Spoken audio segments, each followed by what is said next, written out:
nga ng pulburo ng presidente kasi walang sagot ang presidente.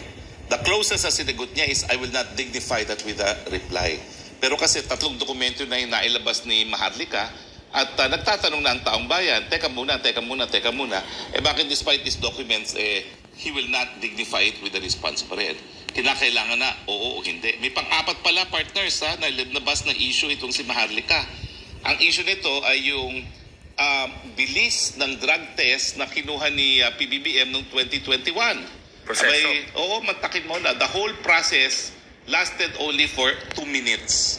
Tapos pinakita niya yung mga drug test ni Inday Sara na parang 6 na oras, yung isang drug test pa ata si Tobit Tiangco, linggo ang lumipas bago lumabas yung resulta.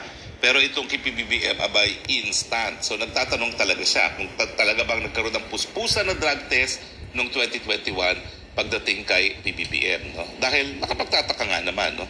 Tapos yung mga blood test na, yung mga test na pinakita ni Maharlika, maraming mga resulta. Pero dito kay PBBM, one-liner lamang. So sabi niya, bakit ganon? No? Kung talagang honest to goodness drug testing yan.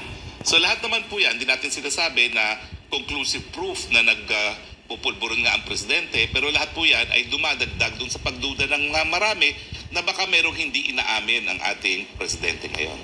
Ako ang aking advice dyan bilang isang sumuporta rin kay presidente ng eleksyon, just be honest with the people. Kasi nga taong bayan naman, kung hindi ka na talaga gumagamit ngayon, mapagpatawad naman ng mga Pilipino at naintindihan nila na ang droga ay pwedeng magbago ng buhay.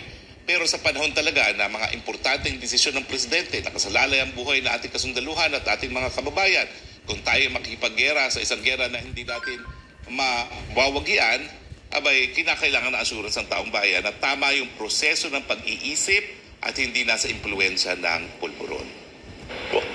Alam mo naman, attorney, isang utos lang ng presidente, girahin nyo yung isang bansa dyan, panatan nyo na. Naku po. Ayun, ang ibig sabihin doon, mamamatay kasundaluhan natin dahil di naman tayo mananalo. Nagkaroon na naman ng girian, naman na sinasabi ko sa inyo, no? Sabi ni Albert Einstein, insanity is defined as repeating the same thing over and over again, expecting different results. Even in physics, hindi pwede mangyari yun.